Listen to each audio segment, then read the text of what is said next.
a continuar. A ver, unos minutitos que pase esta bulla que acaba de pasar por mi casa. A ver, un minutito, ¿ya? O no nos va a dejar hablar bien.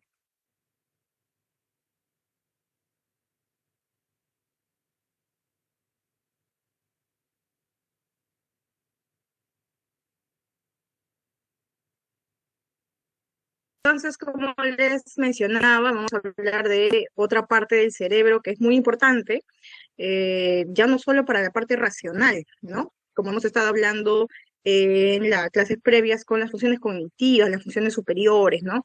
Que está relacionado, pues, básicamente a la parte supratentorial de los lóbulos en general, ¿ya? Frontal, temporal, occipital, parietal, como ustedes lo conocen. Internamente tenemos un conjunto de partes del sistema nervioso central del cerebro que se encarga pues también de regular las emociones, ¿no? Y en este sentido tenemos al sistema límbico y al hipotálamo para las funciones vegetativas, autónomas, ¿no? Para las funciones que muchas de ellas no están incluso relacionadas directamente con la conciencia, ¿no? Y de manera indirecta o de manera involuntaria, pues tenemos este tipo de reacción, ¿ya? Vamos a ver también que durante el tiempo, estas funciones o alteraciones en este sistema límbico ha llevado pues a que en épocas muy antiguas estos pacientes que tenían una exacerbación de estas funciones o disminución de ellas pueda ser pues incluso vistos como algo medio mágico, ¿no? Y no tan científico. Sin embargo, pues cada año la ciencia avanza y conocemos cada vez más cómo nuestro cuerpo funciona, ¿no? Entonces, vamos a empezar por el sistema límbico, ¿no? Que consta de un grupo de núcleos del prosencéfalo y tractos de fibras que van a formar un anillo alrededor del tronco encefálico, ¿no? Por eso es que su nombre deriva, ¿no? De lo que correspondería a la etimológicamente limbus, que es un anillo, ¿ya? Entonces, lo podemos ver aquí en esta imagen inferior que está pues detallado en verde, ¿no? Ya tenemos aquí algunas de las estructuras que van a formar parte de este sistema. Tenemos al fornix, ¿ya? Tenemos la amígdala aquí adelante, el hipocampo, ¿no? Los cuerpos mamilares aquí hacia adelante, ¿ya? Tenemos em, el bulbo olfatorio, ¿no? Que también está muy relacionado con las sensaciones relacionadas a la olfacción, ¿no?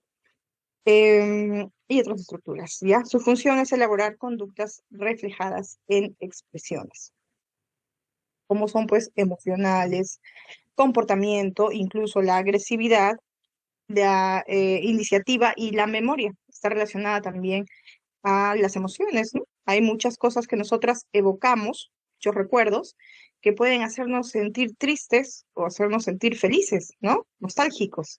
Entonces, aquí ya no solamente viene pues la memoria de trabajo, ¿no? Que está relacionada para hacer cierto tipo de actividad o aprender de repente una labor en específico, ¿no? Eh, sino que aquí uno también puede recordar episodios que yo he pasado con mis amigos, con mis familiares, ¿no? De repente me causa alegría recordar la época del colegio, ¿no? O tristeza si es que de repente recuerdo a un pariente que ya no está con nosotros, ¿no? Entonces, la memoria también está relacionada con las expresiones, ¿no? Conductuales de este sistema. Entonces, dentro del punto de vista anatómico, ¿quiénes componen el sistema límbico? La circunvolución subcallosa, singular y parahipocámpica, eso en cuanto a circunvoluciones, ¿ya? Cingulada, hipocámpica, la tenemos acá, ¿ya? Eh, el núcleo amigdalino, los tubérculos mamilares y el núcleo talámico anterior. Y las vías conectoras van a ser el alveo, la fimbria y el fornix, el tracto mamilotalámico y la estría terminal. Bien, el sistema límbico mantiene estrechas interacciones bioquímicas y nerviosas con la corteza cerebral. se le considera como el elemento encefálico encargado de la memoria, de las emociones, de la atención y del aprendizaje, ¿ya? ¿Por qué el aprendizaje, no?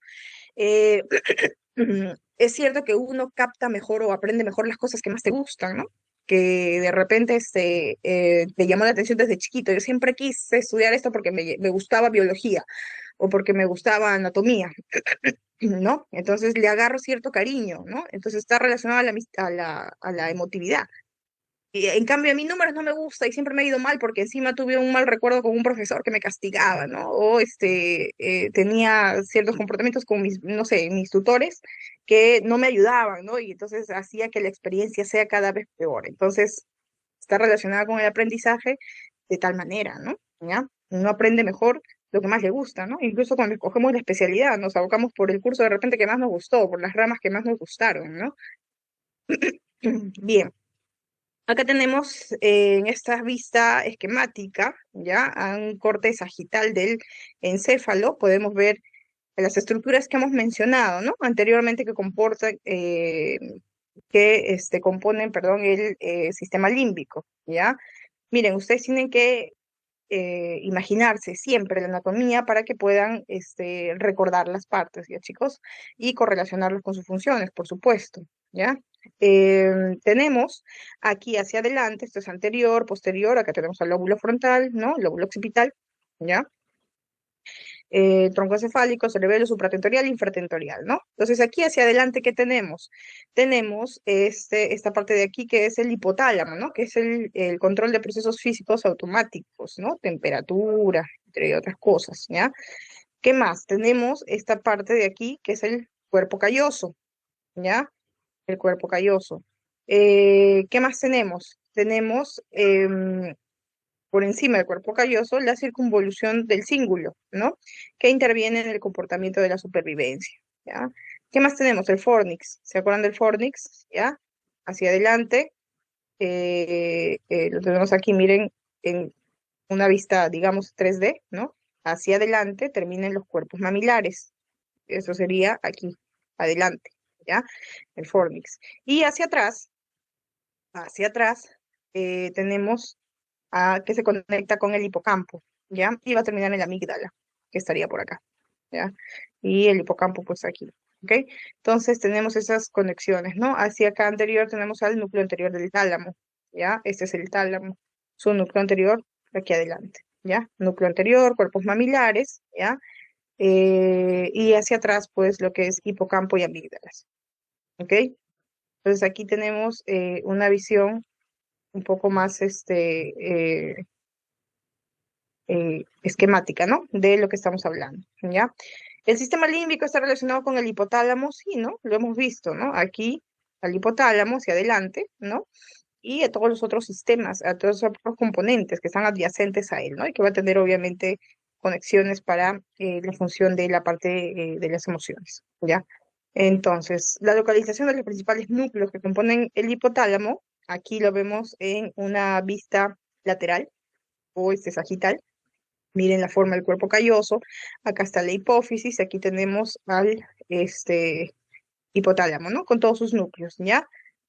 ¿Habíamos hablado del hipotálamo anteriormente? Sí, ¿no? Cuando hablamos del sueño, ¿ya? Habíamos hablado de algunos núcleos que se relacionaban con la retina y con la glándula pineal, ¿ya? Pero aquí ustedes verán cómo, mire, el hipotálamo tiene varios núcleos, ¿no? Varios núcleos, ¿ya? Núcleos periventriculares del hipotálamo dorsal, hipotálamo lateral, tenemos hacia atrás el hipotálamo posterior, el núcleo dorsomedial, ventromedial, y hacia adelante, pues, hipotalámico anterior, preóptico, ¿no? ¿Ya? Porque aquí tenemos las vías ópticas, nervio óptico, quiasma. Entonces, también por ahí pueden ustedes ir recordando, ¿ya? ¿Qué más? En este corte, que es una sección coronal, ¿ya? Tenemos aquí la vista de bueno, esta parte anterior del fornix, ¿no?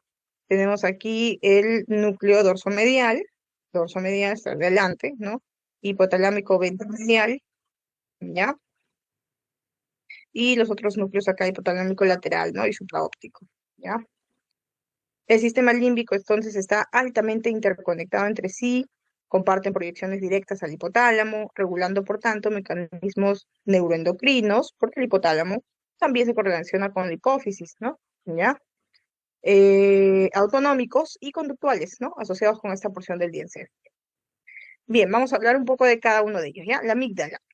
La amígdala es un complejo de núcleos y áreas corticales especializadas que se localiza en la porción rostro-medial del lóbulo temporal, ¿ya? Está formada por los núcleos cortical, medial y central, ¿ya? Y lo tenemos aquí dividido, ¿ya? Cortical, medial y central, ¿ya? Córtico medial, perdón, central y el vaso lateral, ¿ya? Lo tenemos aquí dividido así. Y por la corteza periamigdalina, ¿no? Alrededor de la amígdala, ¿ya? Pero en sí la amígdala la tenemos aquí dividida de esta forma un poco más en este cuadro, digamos, didáctico para que podamos entender las funciones de cada una de ellas, ¿ya? Estos núcleos están ampliamente conectados entre sí y además presentan conexiones específicas con otras estructuras límbicas. Por ejemplo, la parte corticomedial de la amígdala está relacionada con el bulbo. ¿Y con quién más? Con el hipotálamo y con la hipófisis, ¿ya? La amígdala central, ¿con quién? Con el tronco del encéfalo, sustancia gris y centros autonómicos. Además, con partes de la corteza de asociaciones visual, auditiva, gustativa y somatosensorial. Y la parte vasolateral está relacionada con el tálamo, ¿ya? Y los ganglios basales. Eh, aparte de las cortezas de asociación visual, auditiva, gustatoria y somatosensorial. ¿Ya? Entonces, miren, estas son las interrelaciones que hay, tanto de la parte corticomedial central como la vasolateral, ¿ya? Ahora, ¿qué pasa? En condiciones normales, la amígdala funciona como un centro inhibidor, ¿ya? Evitando que se desencadenen conductas temerarias o inapropiadas en relación con la alimentación, con el sexo y con la exploración del entorno, ¿ya? Entonces, es un centro inhibidor, ¿no? Como que nos frena, ¿ya? Que no nosotros tengamos estas conductas temerarias, ¿no? ¿Ya? Ante cualquier evento probablemente que pueda pues conllevarnos a un riesgo vital, ¿no? ¿Ya? Entonces, miren, acá tenemos dos ejemplos, ¿ya? Uno de un paciente con la amígdala lesionada en en la parte del hemisferio derecho, ¿ya? Tenemos y acá tenemos también la amígdala lesionada, pero vamos a evaluar sobre todo qué pasa cuando em, el hemisferio sano funciona y cuando funciona el hemisferio con la amígdala lesionada, ¿ya? A ambos lados tenemos las amígdalas. Tenemos aquí en este ejemplo que han tapado el ojo, que me llevaría la información hacia esta parte, ¿ya? Donde está la amígdala lesionada y pues digamos que va a funcionar solamente esta mitad que está normal, ¿ya? Cuerpo calloso seccionado, ¿ya? Por eso que tenemos el ejemplo de que solamente va a llegar la información a esta parte del hemiencéfalo. Bien, entonces, ¿qué pasa cuando una persona es sometida, perdón, una persona sometida, digamos, a alguna, alguna actividad, ¿no? Que impulse una conducta agresiva, ¿no? En un paciente que está funcionando con el cerebro normal, con la amígdala normal, ¿ya? ¿Qué va a pasar acá? Va a haber una conducta agresiva habitual, ¿ya? Em, en cambio, cuando está funcionando el cerebro que estaba normal, la amígdala lesionada, va a haber una conducta pacífica anormal ante un evento que nosotros deberíamos incluso tener, ¿no? Una respuesta, digamos, temeraria para evitar, ¿no? Salvar nuestra vida. Entonces, esto es un centro inhibidor, ¿ya? De conductas inapropiadas, pero también que nos ayuda a tener, cuando es necesario, una conducta agresiva para también salvaguardar nuestra vida, ¿ya? Entonces, si la amígdala está lesionada, yo puedo tener una conducta pacífica normal, por ejemplo, ¿en qué casos? ¿Ya? Digamos que se me acerca una serpiente, ¿no? Se me acerca una serpiente que quiere atacarme, venenoso, ¿ya? Entonces, normalmente yo debería huir de eso, ¿no? Porque es un centro inhibidor que me evita tener la conducta temeraria ante esa respuesta, ¿ya? E incluso de manera agresiva podría defenderme yo, ¿no? ¿Ya? Entonces, eso es algo habitual en un cerebro normal. Pero si yo tengo alterada la amígdala, ¿qué voy a hacer? Voy a querer yo, dicen, acariciar esa serpiente. Voy a pensar que esa serpiente viene a querer que la acaricie, a que, ¿no? Que es mi mascota, ¿ya? Entonces, ¿dónde lo puedo ver? Cuando mi amígdala no está funcionando bien, ¿ya? Entonces voy a tener una conducta pacífica anormal. Ese es un ejemplo, por ejemplo, ¿ya? Valga la redundancia. En el animal despierto, dice la estimulación eléctrica de la amígdala a baja intensidad produce una reacción de alerta moderada, ¿no? Como mirar a los lados, estar alerta ante cualquier peligro, ¿no? Que uno siente a veces, ¿ya? Con débiles alteraciones de tipo vegetativo. Si se incrementa la intensidad del estímulo, se producen los fenómenos vegetativos antes indicados, más una reacción generalizada de ataque o huida, ¿no? Ataque, huida, ¿ya? De manera que yo salvaguardo mi vida porque estoy viendo que estoy en peligro. Bien. El núcleo caudado. En la base del núcleo caudado se encuentra el núcleo accumbens, ¿ya? Que juega un papel fundamental en la producción de las sensaciones de placer que nos motivan a comer o beber, ¿ya? Y a reproducirnos. Entonces, juega un papel fundamental en que, por ejemplo, en qué alteraciones, adicciones a la nicotina, al alcohol o a drogas, al sexo y a juegos de azar, ¿ya? El núcleo caudado, en su base, sobre todo núcleo accumbens, ¿ya? En cuanto al hipocampo, lo vamos a ver acá, consiste en dos cuernos, ¿sí? Esta es una parte nada más, la mitad, que describen una curva desde el área del hipotálamo, ¿ya? Hasta la amígdala, que está aquí adelante.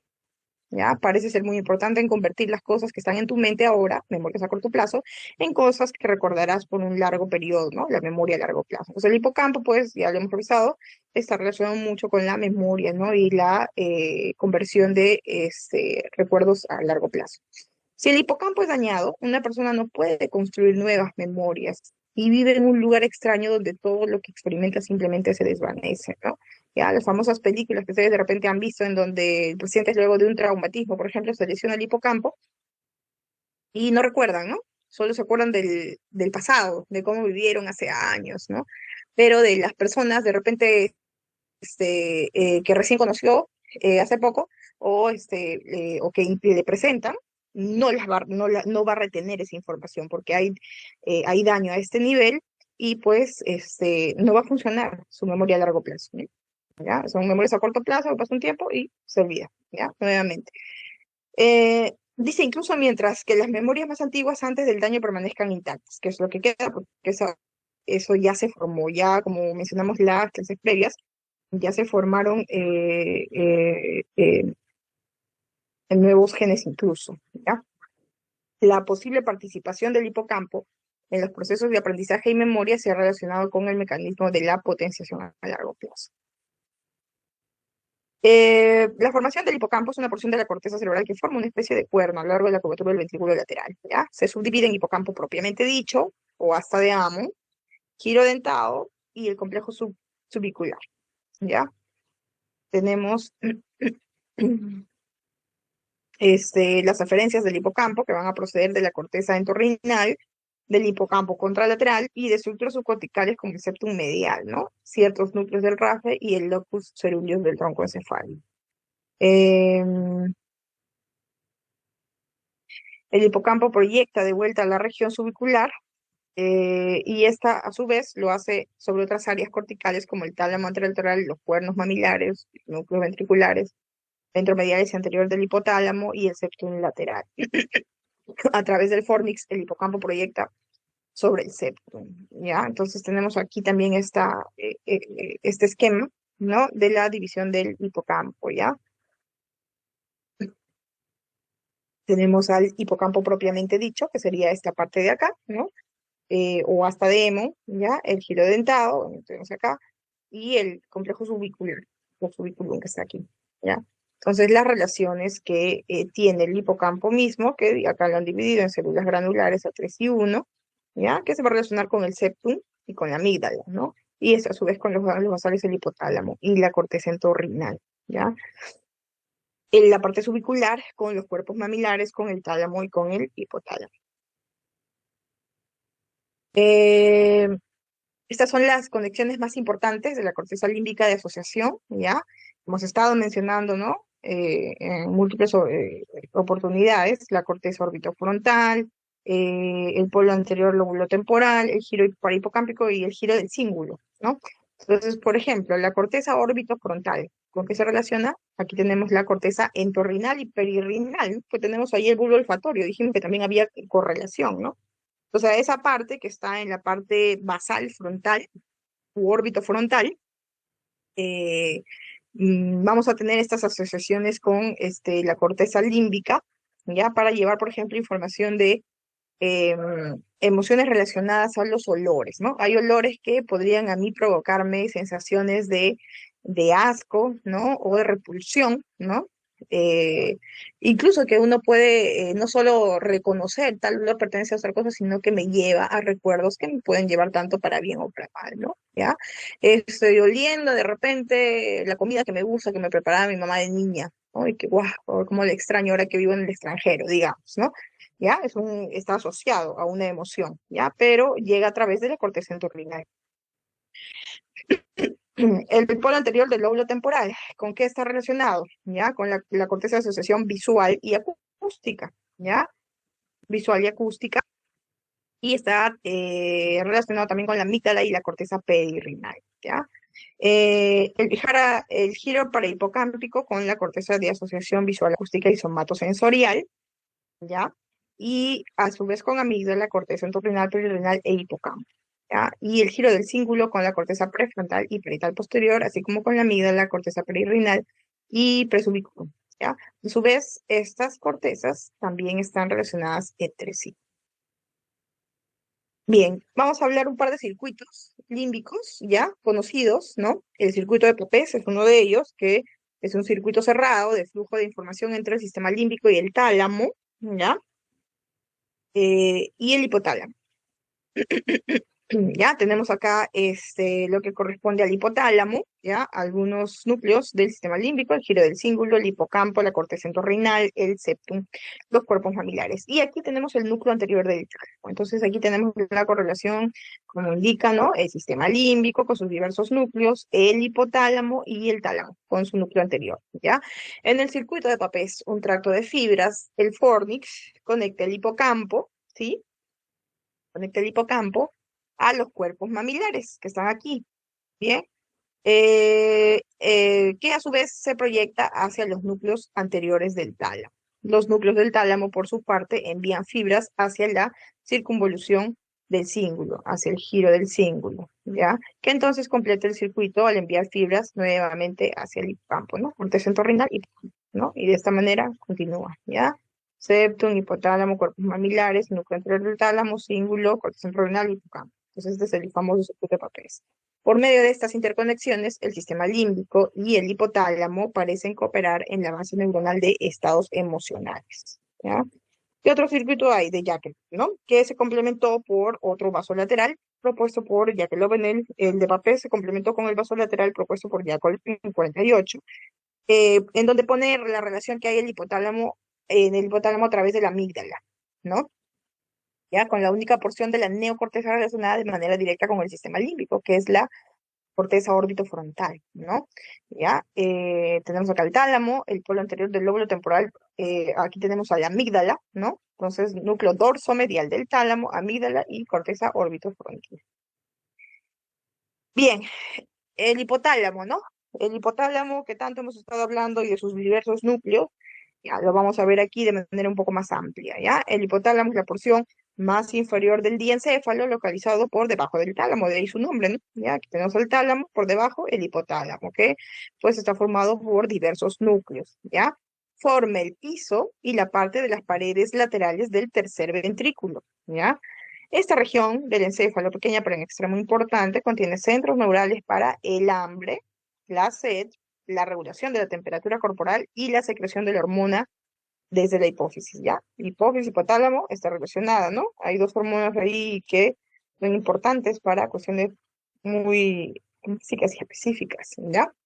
Además, dice centros del hipotálamo contribuyen a la regulación del sueño. Hemos visto su relación cuando hemos hablado de la fisiología del sueño, el despertar, la excitación, el desempeño sexual y emociones como enojo, temor, dolor y placer. ¿Ya? Al actuar por medio de sus conexiones con el bulbo raquídeo del tronco encefálico, el hipotálamo ayuda a evocar las respuestas viscerales a diversos estados emocionales, ¿no? Por eso es que cuando nos emocionamos aumenta la frecuencia cardíaca, empezamos a salivar de repente, ¿no? Ay, qué rico que esta comida que me da hambre, ¿no? Cuando paso por un restaurante y siento ese olorcito y empiezo a salivar. Entonces, esas son respuestas viscerales, ¿ya? Que está relacionado gracias a que el hipotálamo tiene también conexiones con bulbo raquídeo, ¿ya? En su regulación de la emoción, el hipotálamo trabaja junto con el sistema límbico. ¿Ya? Entonces tenemos aquí, miren, la parte preóptica, paraventricular, el núcleo dorsomedial, posterior, ventromedial, aquí abajo están los cuerpos mamilares, ¿ya? Y aquí tenemos el supraquiasmático, ¿no? Que era el que estaba relacionado con, ¿qué? Con el sueño. El hipotálamo representa la vía final común de salida del sistema límbico, ¿no? En los aspectos referentes a la regulación de las glándulas de secreción interna y del sistema nervioso vegetativo. Esto es posible porque, por una parte, el hipotálamo está conectado con la hipófisis a través del sistema porta-hipoficiario, la dendrohipófisis, ¿no? Enviando las hormonas reguladoras de las distintas hormonas de la hipófisis, ¿no? Hormona reguladora de la tirotropina, hormona reguladora de la corticotropina, ¿no? Entonces, ¿quién regula? A través del sistema porta-hipoficiario, el hipotálamo, ¿ya? A la hipófisis. Entonces, ¿eso qué hace? Activa las hormonas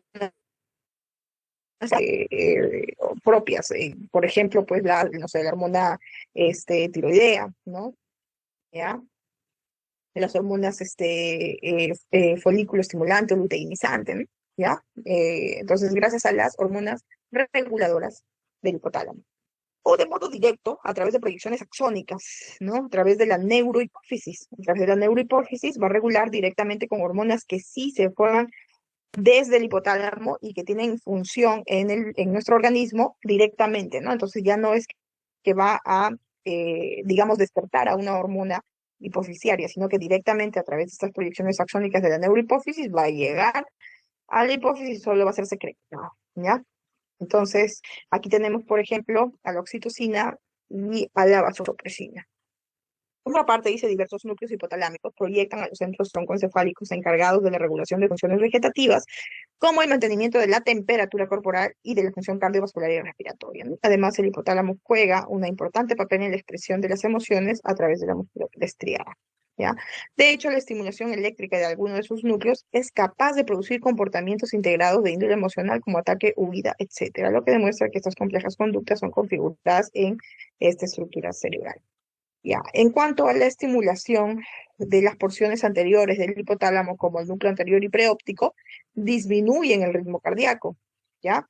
Acá tenemos, miren, en esta imagen, ¿no? Elementos controladores, tenemos a la parte del hipotálamo anterior y posterior el motivo que puede ocasionar, ¿no? Y cómo va a responder, ¿ya?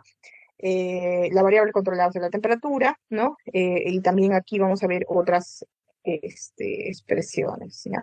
Entonces, ¿qué tenemos? Digamos que el, voy a tener un estímulo del hipotálamo, si se estimula, ¿no? La parte anterior sobre el sistema motor estriado, voy a tener una conducta motivada que me va a llevar a qué? A jadeos, cambios posturales o aprendizaje. En cambio, si hay más activación del núcleo posterior, ¿ya? Del hipotálamo, por ejemplo, me puede llevar a qué? A escalofríos, cambios posturales o aprendizaje también, ¿ya? Acá, en cuanto al sistema motor vegetativo, si hay más estímulo anterior del hipotálamo anterior, me puede llevar a lo que es sudoración, vasodilatación, ¿no? En la piel, ¿ya? Y si es posterior, conducta vegetativa, vasoconstricción, ¿ya? En piel. Miren cómo tienen efectos contrarios. Vasodilatación por un lado, anterior, vasoconstricción posterior, ¿ya? Y en cuanto a la conexión con la glándula hipófisis, van a ver cómo hay aumento de la tasa metabólica o aumento de la producción de calor básicamente relacionado con las hormonas tiroideas, ¿no? Hormona libradora, tirotropina, a la hormona, la TSH, ¿no? La tiroidea que estimula la tiroides, la eh, eh, eh, liberación de las T3 y T4, ¿ya? Triodotironina, triodotironina, ¿ya? Entonces, la estimulación de funciones anteriores, ¿no? La presión arterial y el ritmo respiratorio, ¿no? Disminuye. La estimulación del núcleo anterior disminuye también la temperatura corporal mediante la inducción de vasodilatación, disminución de funciones vitales. El núcleo posterior, que es lo que tenemos acá abajo, el núcleo posterior del hipotálamo activa la inducción de conductas como el escalofrío, que contribuye a aumentar la temperatura, ¿no?, corporal. ¿Ya? Entonces, nuestra contrasta por eso la temperatura. Aquí aumenta la temperatura, en cambio en el interior disminuye. ¿Ya? Aumenta la temperatura corporal en ambas regiones anteriores, se modifican sus patrones de disparo en función de la temperatura, ¿no? Actuando como termorreceptores simples. ¿Ya? Bien, en cuanto a los efectos conductuales, la estimulación eléctrica de la región lateral del hipotálamo induce aumento de la actividad motora general del animal y de su conducta agresiva, ¿ya? Este incremento de agresividad se acompaña de fenómenos vegetativos, ¿ya? Siempre recuerden, hay acompañamiento de fenómenos vegetativos como dilatación pupilar, sistema, ¿no?, simpático, erizamiento del pelo, aumento de la presión arterial, el ritmo cardíaco, disminución del flujo renal, disminución de la sección de jugos digestivos, etcétera, ¿ya? En cuanto a la estimulación de la región meridiana, la estimulación de ciertas estructuras hipotalámicas periventriculares como los núcleos periventriculares y preópticos, ¿ya? Periventriculares preópticos, inducen respuesta de tipo de temor y miedo de escape o huida, ¿ya? Y el núcleo supraquiasmático, mira, acá está el quiasma, porque se llama supraquiasmático, ¿no? Es el responsable, pues, de la generación del ritmo circadiano, que hemos visto en neurofisiología del sueño. En cuanto a la ingesta, ¿no? Durante mucho tiempo se ha aceptado que el hipotálamo lateral, no, de hambre, ¿ya? Hipotálamo lateral, se olvide, cuya activación incita a comer y beber al animal. Es capaz de llegar a la desnutrición por su rechazo a la comida. Miren cómo es importantísimo esta parte del hipotálamo lateral. Por el contrario, la región ventromedial del hipotálamo funciona como un centro de saciedad, generando efectos laterales, ¿ya? Acá tenemos estos dos cuadros, ¿sí? Comparando lo que hemos mencionado, ¿ya? Tenemos, en cuanto a la comida, ¿no? ¿Ya? Acá tenemos al hipotálamo, el núcleo lateral, ¿ya? Ventrolateral, núcleo lateral, ¿ya? Y sistema límbico. Entonces tenemos el impulso, la necesidad, ¿no? Y vamos a ver la conducta de comer motivada, ¿no? La ingestión y la variable controlada, ¿cuál va a ser? El nivel de nutrientes y el peso corporal. ¿Ya?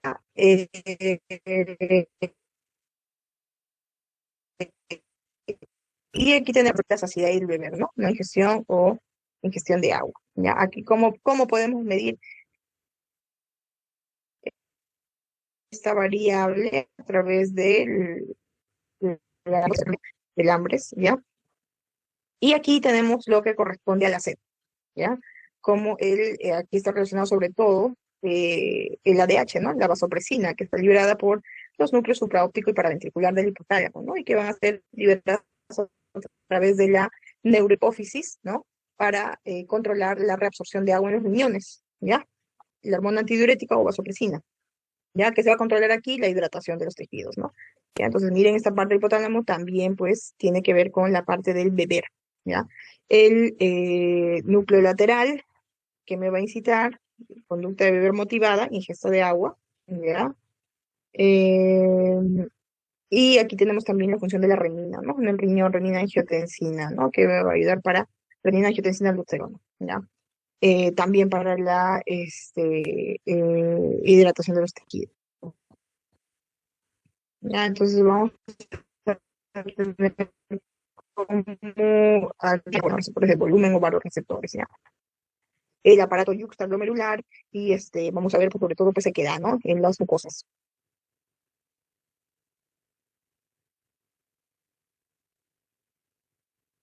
Las porciones magnocelulares de los núcleos supraóptico y paraventricular se encargan de la síntesis y liberación de hormona antidiurética y de la oxitocina, ya hemos hablado de la diurética, también la oxitocina, ¿no? ¿Ya? Y también hay acúmulos de neuronas pequeñas de pequeño tamaño localizado preferentemente en los núcleos periventriculares, ¿ya? Que sintetizan las hormonas o factores de liberación hipotalámicos, ¿no? Ya hemos mencionado esto anteriormente, tenemos aquí, miren, esto es el sistema porta, ¿no? Hipofisiario, ¿ya? Que es a través de vasos de la circulación, ¿ya? Sin embargo, también hay una conexión hacia la neurohipófisis o hipófisis posterior, ¿no? Que es directamente con acciones, ¿ya? Que es el hipotálamo, ¿ya? Eh, Todas estas hormonas alcanzan los lóbulos anterior medio y de la hipófisis a través del sistema portohipofisiario y el posterior de las hipotalámicas, ¿ya? Para su liberación. Entonces, en resumen, chicos, estos estudios sugieren que el hipotálamo y el sistema límbico participan en los sentimientos y las conductas que siguen. A ver, en agresión, la estimulación de ciertas áreas de la amígdala produce ira y agresión, y la estimulación de áreas particulares del hipotálamo también producen efectos similares. Temor. El temor puede producirse por estimulación eléctrica de la amígdala y el hipocampo, ¿ya? Y la extirpación quirúrgica del sistema límbico puede dar por resultado ausencia de temor. ¿Ya? La alimentación, el hipotálamo, ¿no? Centro de alimentación, así como centro de saciedad. En cuanto al sexo, también el hipotálamo y el sistema límbico están involucrados en la regulación del impulso sexual y de la conducta sexual, ¿ya? Como se muestra por estudios con estimulación con relación en animales de experimentación, la corteza cerebral también tiene importancia crucial para el impulso sexual en animales inferiores, ¿no? Y la función del cerebro es aún más importante en humanos. La conducta dirigida hacia el objetivo, como sistema de recompensa y castigo, esto se ha visto en electrodos colocados en sitios particulares entre la corteza frontal y el hipotálamo, ¿no? Que pueden suministrar descargas eléctricas que funcionan como una recompensa, ¿ya? Bien, chicos, ¿alguna pregunta? ¿Alguna duda?